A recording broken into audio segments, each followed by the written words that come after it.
ഉഹദ് ശുഹദാക്കളെ മക്ബറ മഹാനായ ഹംസത്തുൽ ഖറാർ റളിയല്ലാഹു അൻഹു, അതേപോലെ തന്നെ മുസഅബ് ബിൻ ഉമൈർ റളിയല്ലാഹു അൻഹു ഉൾപ്പെടെയുള്ള പ്രമുഖരായ മഹാന്മാരായ സ്വഹാബിമാര് ഷഹീദായ മണ്ണാണ്. അവർ അന്ത്യവിശ്രമം കൊള്ളുന്ന സ്ഥലമാണിത്. ബദർ യുദ്ധത്തിന് ശേഷം ബദർ യുദ്ധത്തില് ഖുറൈശികളെ പ്രമുഖരായ അബൂ ജഹൽ ഉൾപ്പെടെയുള്ള പലരും മരിച്ചു വീണതിന്റെ പ്രതികാരത്തിന് വേണ്ടി ഹിജറ 3-ാം വർഷം പ്രിയപ്പെട്ടവരെ ബദറിന്റെ ശേഷം 2 വർഷം കഴിഞ്ഞതിന് ശേഷം പ്രിയപ്പെട്ടവരെ മക്കയിലെ ഖുറൈശികള് മദീനയെ ആക്രമിക്കാൻ വന്നപ്പോൾ പ്രതിരോധം തീർക്കുകയും അങ്ങനെ വലിയൊരു യുദ്ധം ഉണ്ടായി. ആ യുദ്ധത്തിന് മഹാനായ ഹംസാ റളിയല്ലാഹു അൻഹു ഉൾപ്പെടെയുള്ള പല സ്വഹാബിമാരും ഷഹീദായി. ആ ചരിത്ര സംഭവം നടന്ന സ്ഥലമാണ്. മഹാനായ ഹംസാ റളിയല്ലാഹു അൻഹു ഷഹീദാവുന്നത് വലിയ അഭ്യാസിയാണ് ഹംസാ റളിയല്ലാഹു അൻഹു. പക്ഷേ അദ്ദേഹത്തിന്റെ ചതിയിലൂടെയാണ് കൊല ചെയ്യപ്പെട്ടത്. വൈശിയും ഹിന്ദും ചേർന്നുകൊണ്ടുള്ള ചതിയായിരുന്നു. മാത്രമല്ല ഹംസാ റളിയല്ലാഹു അൻഹു ബദർ യുദ്ധത്തിലുള്ള പ്രമുഖന്മാരായ പല ആളുകളെയും കൊല ചെയ്തിട്ടുണ്ട്. അതിന്റെ പ്രതികാരം ചെയ്യുകയായിരുന്നു ഉഹദില്. മഹാനായ ഹംസാ റളിയല്ലാഹു അൻഹു നേരിട്ട് ശത്രുവിനോട് ഒളിഞ്ഞിരുന്നുകൊണ്ട് ഒളിയിൽ വിഷം പൊട്ടിയ ഒളി മഹാനായ ഹംസാ റളിയല്ലാഹു അൻഹുവിന്റെ ശരീരത്തിലേക്ക് എറിയുകയും മഹാനവറുകള് ഒട്ടകത്തിന്റെ പുറത്തുനിന്ന് വീട് ശരീരമായി. പ്രിയപ്പെട്ടവരെ മരണത്തിന് ശേഷവും യുദ്ധം വഹിച്ചു കൂടിയിട്ട് മഹാനായ ഹംസാ റളിയല്ലാഹു അൻഹുവിന്റെ ശരീരത്തിൽ കയറി നിൽക്കുകയും അവിടുത്തെ വയറങ്ങ് പുലർത്തി അവിടുത്തെ ഹൃദയം കരലെടുത്തുകൊണ്ട് ചമച്ചു കുത്തിയ ആ ഒരു സ്ഥലമാണ്. ആ കണ്ണീർ ഒലിപ്പിക്കുന്ന രംഗം നടന്ന രണാകളമാണിത്.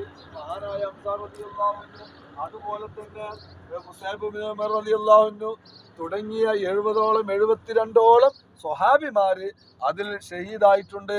പ്രിയപ്പെട്ടവരെ, അങ്ങനൊരു വലിയ ദുരിതം ഉണ്ടാവാനുള്ള കാരണം മുസ്തഫ നബി തങ്ങള് ഒരു വിഷയം ഈ സ്വഹാബത്തിനോട് പറഞ്ഞിരുന്നു. അത് അവരനുസരിച്ചില്ല. ആ കാരണം കൊണ്ടാണ് ഉഹദില് മുസ്തഫ നബി തങ്ങളുടെ മുൻപല്ല് പൊട്ടി, ചുണ്ടുകൾ പൊട്ടി, വല്ലാത്ത വിഷമം ഉണ്ടായിട്ടുണ്ട് പ്രിയപ്പെട്ടവരെ. കാരണം മുസ്തഫ നബി തങ്ങള് ഈ യുദ്ധത്തിന് പുറപ്പെടുന്നതിന്റെ മുന്നേ പ്രിയപ്പെട്ടവര് 50 അമ്പെയ്ത്തിൽ ഇങ്ങോട്ടേക്ക് 50 ചെയ്യുന്നതിൽ വിദഗ്ധരായ 50 പേരെ തെരഞ്ഞെടുത്തിട്ട് ആ കാണുന്ന മലതാ, ഇത് വലിയ മല ആയിരുന്നു. പിന്നീട് പൊട്ടി പൊട്ടി ചെറുതായി വന്നതാണ്. ഈ മലയുടെ പേരെന്താണ്? ജബലുർ റുമാത്ത് എന്ന് പറഞ്ഞാല് ജബലുർ റുമാത്ത്. ഈ പർവ്വതത്തിന്റെ മുകളിൽ 50 അമ്പെയ്ത്തിന് വിദഗ്ധരായ 50 ആളുകളെ കയറി നിർത്തിയിട്ട് പറഞ്ഞു, നിങ്ങള് ഈ രണാകളത്തിൽ എന്തെന്നെ സംഭവിച്ചാലും ഒരു കാരണവശാലും നിങ്ങൾ അതിൽ നിന്ന് ഇറങ്ങരുത്.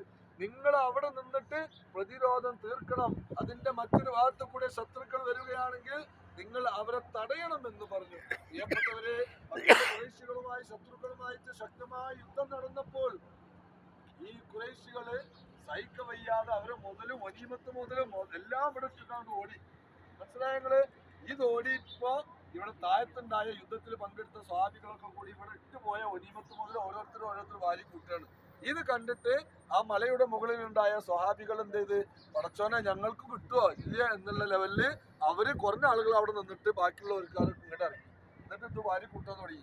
ഈ ഘട്ടത്തിൽ ഇവിടെ നിന്നും ഓടിപ്പോയ ശത്രുക്കൾ ഈ മലയുടെ മറ്റൊരു വശത്തു കൂടെ കയറി മലയിൽ അവശേഷിച്ച സ്വഹാബികളെ കൊല ചെയ്യപ്പെട്ടുകൊണ്ട് ഇതിലേക്ക് ഇറങ്ങുകയും അങ്ങനെ പ്രിയപ്പെട്ടവരെ അല്ലാഹുവിന്റെ റസൂൽ സല്ലല്ലാഹു അലൈഹി വസല്ലം തങ്ങൾക്ക് പോലും ചുണ്ടും മുൻപല്ലും പൊട്ടുകയും പിന്നീട് മുസഅബ് ബിൻ ഉമൈർ റളിയല്ലാഹു അൻഹു അവരെ കൊല ചെയ്യപ്പെട്ടു. ഈ ഉഹദില് പതാക പിടിച്ചിരുന്നത് മുസഅബ് ബിൻ ഉമൈർ തങ്ങളാണ്. അവരെ കൊല ചെയ്യപ്പെട്ടിട്ട് ശത്രുക്കൾ വിളിച്ചു പറഞ്ഞു, മുഹമ്മദിനെ ഞങ്ങൾ കൊന്നു. അപ്പോ സ്വഹാബികളിൽ പലരും ഓടി. കാരണം മുഹമ്മദ് മരിച്ചില്ലേ, ഇനി എന്താ കാര്യച്ചിട്ട് അവര് പിന്തിരിഞ്ഞോടി. പ്രിയപ്പെട്ടവരെ, പിന്നീട് സ്വഹാബിമാര് അള്ളാഹുവിന്റെ റസൂല് മരണപ്പെട്ടിട്ടില്ല, നിലനിൽക്കും, ജീവിച്ചിരിക്കുന്നുണ്ട് എന്ന് വിളിച്ചു പറഞ്ഞപ്പോഴാണ് അവര് തിരിച്ചു വന്നത്. അള്ളാഹുവിന്റെ റസൂല് പറഞ്ഞ വാക്ക് ധിക്കരിച്ച ഒരൊറ്റ കാരണത്താലാണ് ഉഹദിൽ വലിയൊരു പരാജയം വിശുദ്ധമാക്കപ്പെട്ട സ്വഹാബിമാർക്ക് ഉണ്ടാവാനുള്ള കാരണം. അതൊരു പാഠമായിരുന്നു. നേതൃത്വത്തെ അനുസരിക്കുക, നേതൃത്വം ആരാണ് അവർ പറഞ്ഞത് എന്താണെന്ന് വെച്ചാൽ അത് അനുസരിക്കുക എന്നുള്ള വലിയൊരു പാഠമാണ്. ഏതായാലും മഹാന്മാരായ ഉഹദിലെ ശ്രോതാക്കളുടെ ഹക്ക് ബർക്കത്ത് കൊണ്ട് നമ്മുടെ എല്ലാവിധ രോഗങ്ങളും ശിഫ നൽകി അനുഗ്രഹിക്കട്ടെ. ഇവിടെ വന്നതും നമ്മൾ കണ്ടതും കേട്ടതും ഒക്കെ സ്വാലിഹായ അമലായി നമ്മളിൽ നിന്ന് കബൂൽ ചെയ്യട്ടെ. മഹാനായ മുസാബ് ബിൻ ഉമൈർ റളിയല്ലാഹു അൻഹു മക്കയിലെ പ്രമുഖനാണ്. നമ്മളെ മുന്നൊരിക്കൽ മക്കയിലൂടെ നടക്കുമ്പോൾ നമ്മള് ബസ്സിന്ന് പറഞ്ഞിട്ടുണ്ട്, മുസാബ് ബിൻ ഉമൈർ റളിയല്ലാഹു അൻഹു കോടാനുകോടി സമ്പത്തിന്റെ ഉടമയാണ്.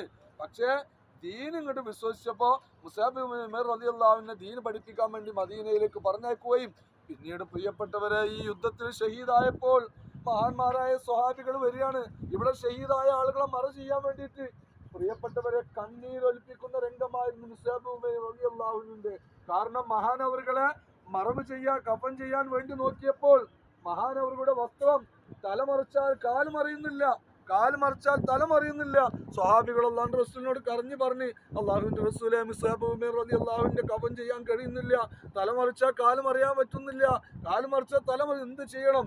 പ്രിയപ്പെട്ടവരെ, അള്ളാഹുവിന്റെ റസൂൽ ഇവിടുത്തെ ഒരു തരം പുല്ലെടുത്തുകൊണ്ട് കാലിന്റെ ഭാഗത്ത് വെച്ച് കഫൻ ചെയ്യൽ പൂർത്തീകരിക്കാൻ പറഞ്ഞു.